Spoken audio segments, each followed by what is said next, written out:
Should you buy a dilapidated house and refurbish it, or just buy a property and rent it?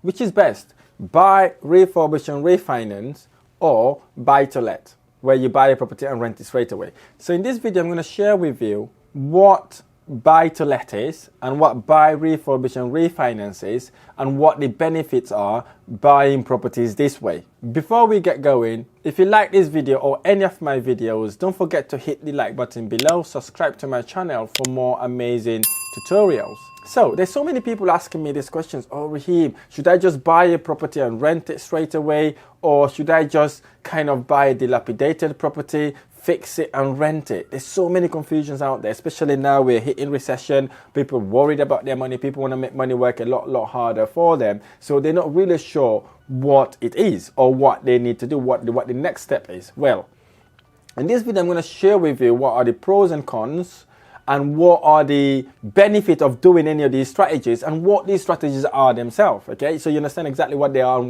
what the differences are, and then perhaps by the end of this video you would know then what strategy would work for you. So before we go, let's talk about the definition. What is buy to let property?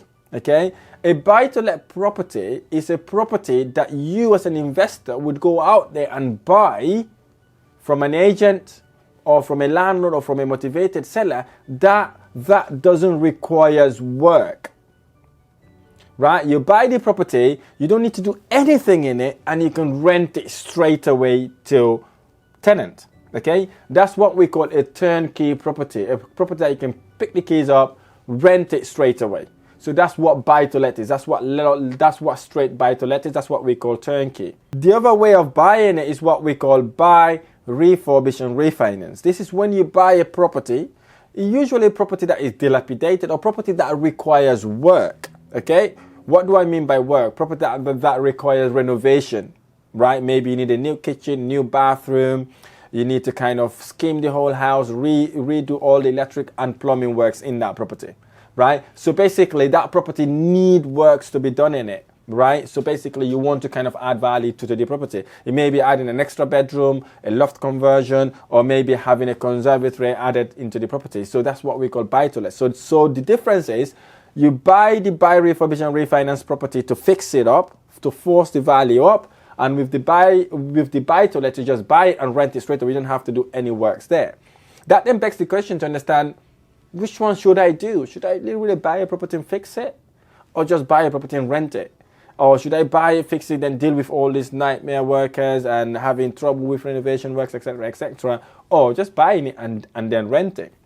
So I would like to talk to you about the processes first of buying properties like this. So if you're buying a buy-to-let property and BRRR property, the process is kind of similar, very similar. The only differences are, or one of the main differences is basically with buy, refurbish and refinance property, in most cases those properties are not mortgageable. So basically you cannot take a normal standard mortgage to buy properties like that because it is not habitable. People are not allowed to live in these houses because one, they don't have kitchen, they may not have bathroom, they just need work in them. In contrast with the other property, you can kind of rent it straight away and you can get a mortgage from it straight away because it's already ready to go.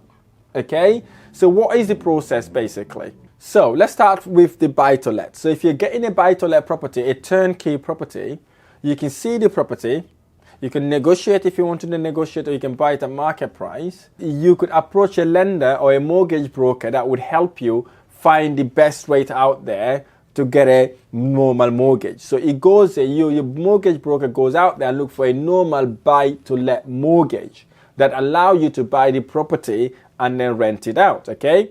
And in this situation, right, you can go through the legal system, you can approach your solicitors, they will do all their searches and everything for the property, and then at the end of that process, you are then able to kind of get the keys and rent the property straight away, right? So with that sort of process, sometimes it takes about 8 to 12 weeks, sometimes even 16 weeks to complete it because because of the lending process is a bit longer.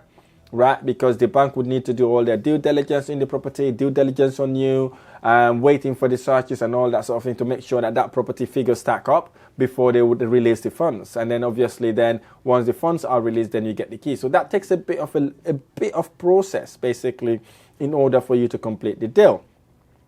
In contrast, buy, refurbish and refinance is slightly different, okay? The differences are when you're buying a buy, refurbish and refinance property, especially if it's a dilapidated, you could not get a normal mortgage for it.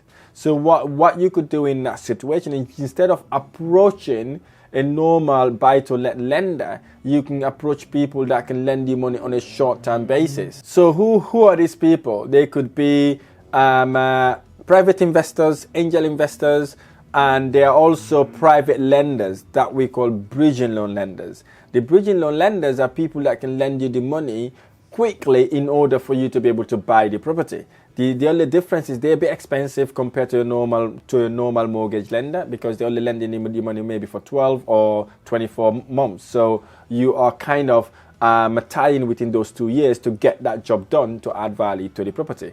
So what they then do basically, they will send evaluation of officers if required to come and value your property to see the price you're buying the property is really worth it, and if they can really sell that property should you go into bankruptcy and get their money back. So what they will then do, they will release that funds. That process is a lot quicker than the normal process because you don't have to go through all this rigorous checks and all that sort of thing. As long as the property stack up, they know they can sell the property, they can easily release the funds. And they are private lenders as well. They're not kind of regulated like the way the banks are regulated as well. So it is a quicker way to actually get your money ready in order to buy the house. And again, the searches tend to be the same. The only differences are for properties like dilapidated houses. If you're lucky enough to buy from auction, the auctioneer would have done all the searches for you as well. They would have sent those searches to your solicitors. The solicitors just need to review those searches in order to understand, in order to confirm that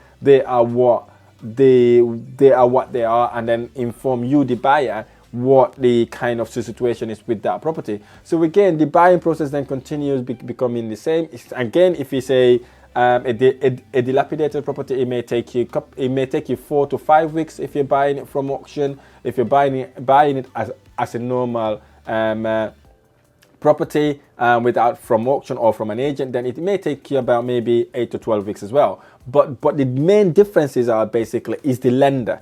In that case, the lender would be a bridging loan or a private investor. On the other side, it could be a mortgage, normal buy-to-let mortgage that you are fixed in for about 2 or 3 or maybe in some cases 5 years.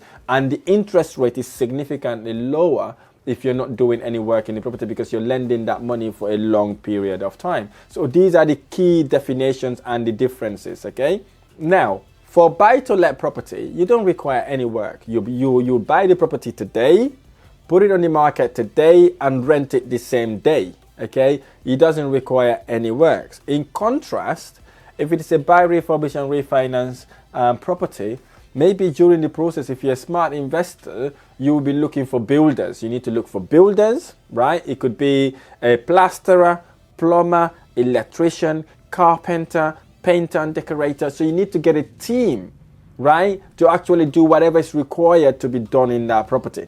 Okay, and that usually take time as well. Getting the builders may take you about maybe a week or maybe a couple of weeks if you know what you're doing. And obviously the works as well. The works may take about 3 to 6 or sometimes even 18 weeks as well, depending how bad the property is. And you will not be making money from the property as well because obviously you are fixing the property up. So when again, back of that, then once you've done fixing the property, you will then kind of have to remortgage the property again because obviously you were on a short-term lending. You would then remortgage that property and then rent the property out before you start making money.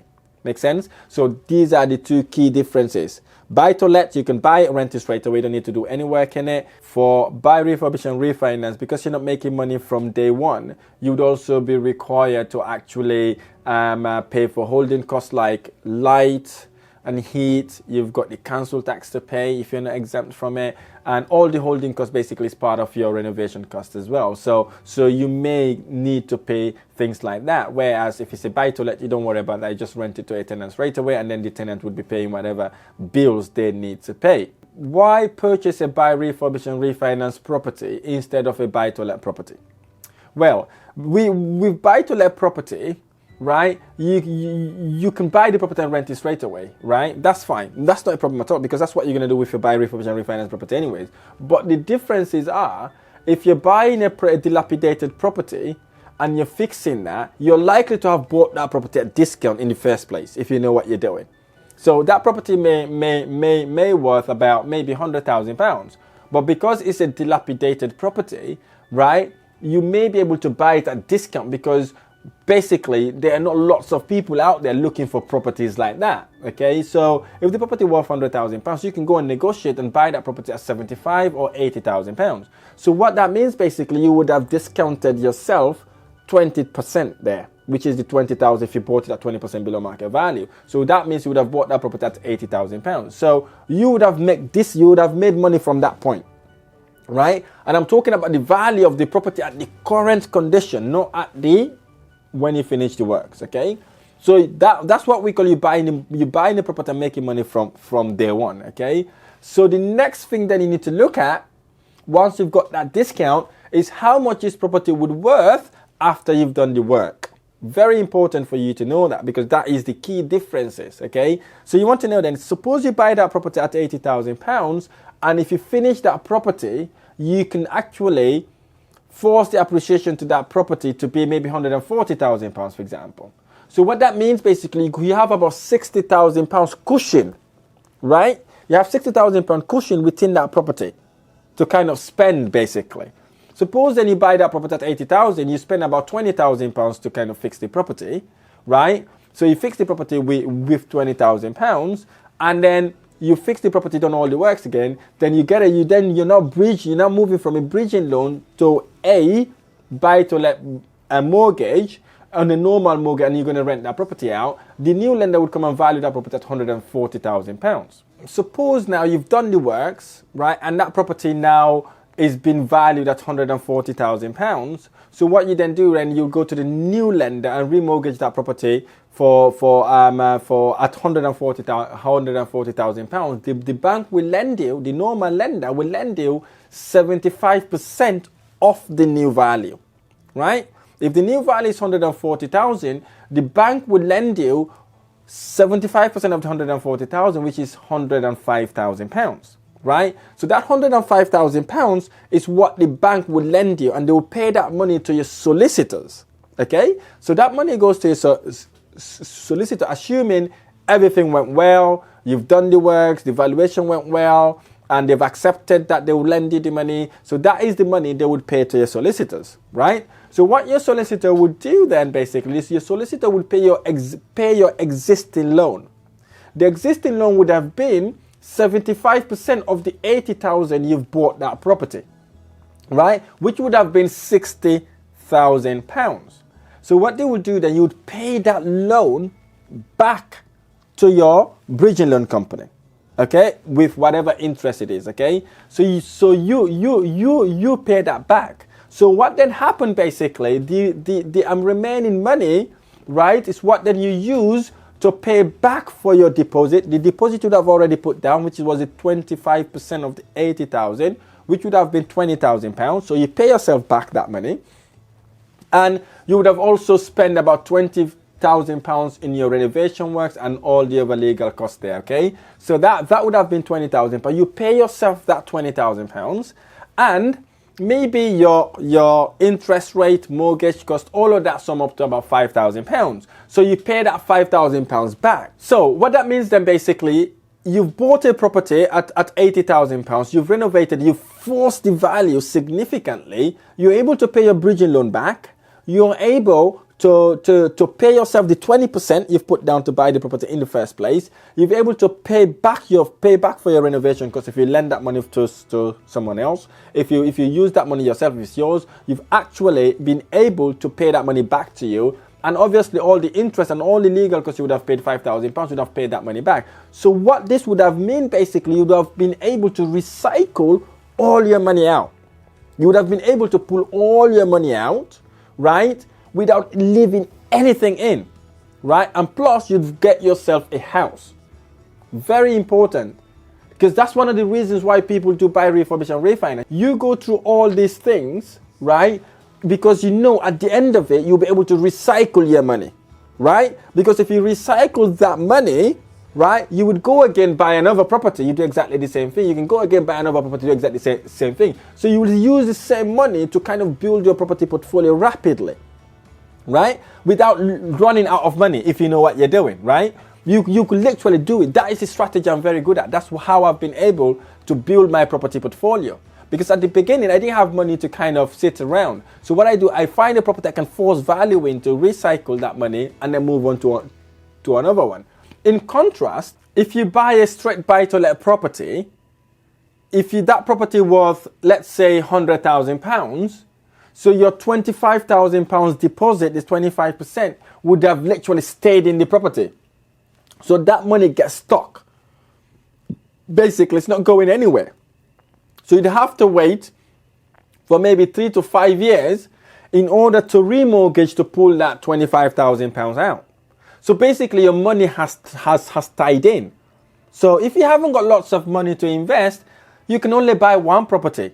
So once you've bought that property, then you have to wait again for about 5 years, or maybe you have to wait for about 6 years to get all that £25,000 back plus rent, right? Whereas in contrast, if you buy, refurbish, and refinance property, you can go do the property up, recycle the money, pull all the money out, you get yourself a free house, right? Rent it, right, as normal, and then you go again and buy more properties. You do the same thing, go again and buy more properties. You do it, go again and buy more properties. That's how you'll be able to build your property portfolio rapidly without actually running out of money, if you know what you're doing. And again, mentoring and coaching is very key here, because they would help you understand which sort of properties that you need to buy.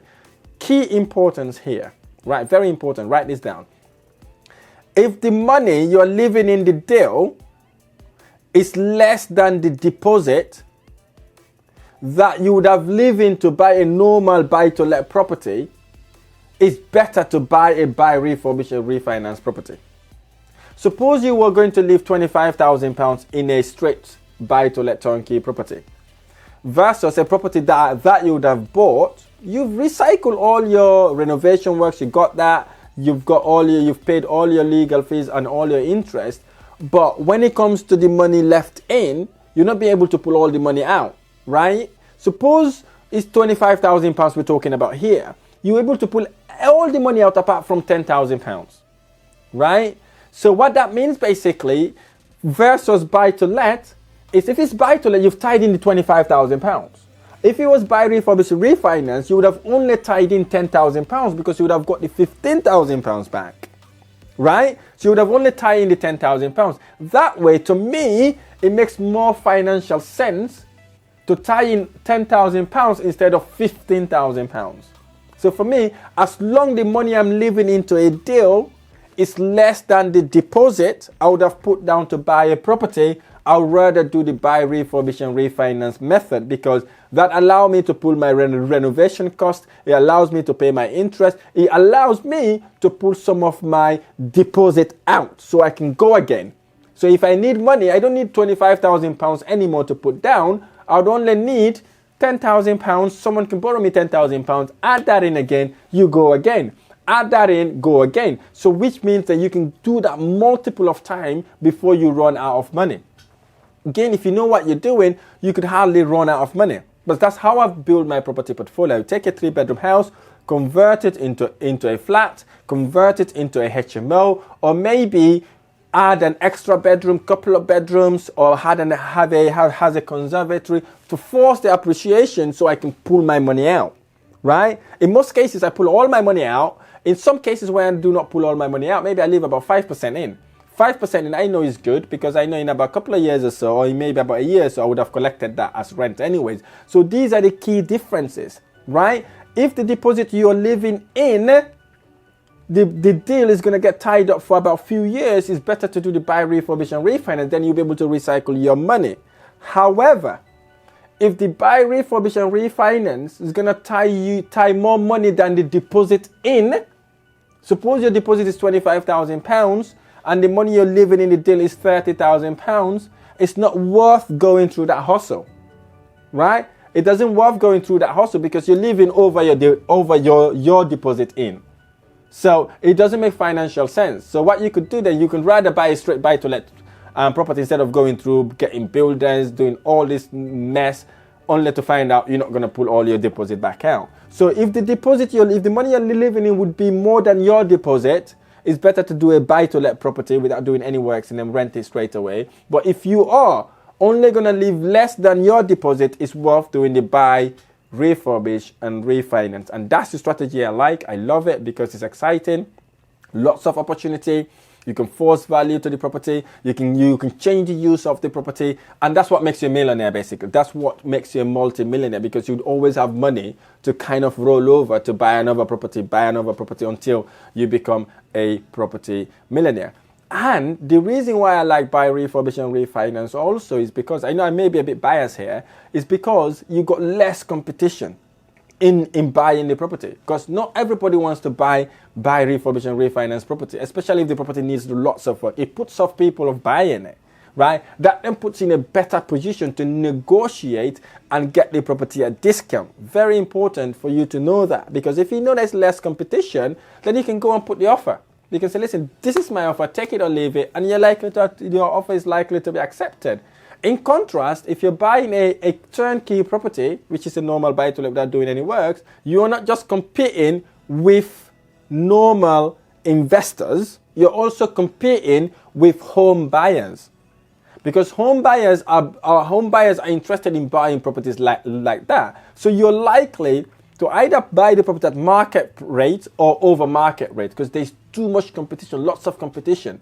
And as an investor, because property is a business to you, not a hobby, or you're not buying a property to kind of live in, you may want to look for properties that got less competition, which is the buy, refurbish, and refinance. Okay, that's another way you'll be able to get this property without actually hassling on the sale price a lot, because there are lots less competitors in terms of buying it. So that's the reason why I love my buy, refurbish, and refinance. Buy, refurbish, and refinance is what gets me to become a property millionaire. And if you want to replicate that process, if you want to build a property portfolio, these are the sort of things you need to be looking for. And again, if you're interested in me training you, or teaching you, or coaching you to do things like that, there's a description on the link below to book me in for a free strategic call, absolutely free. Get to learn about you get to know a bit about me as well, and see how I may be able to help you to start and scale your property investment journey. Or you may have hit a plateau, you're struggling to take your property investment journey to the next level. That call, we can have a conversation and see how I may be able to help you take your property investment journey to the next level. I really hope this video has been helpful. If this video has been helpful, don't forget to hit the like button below, subscribe to my channel for more amazing videos. I look forward to sharing the next video.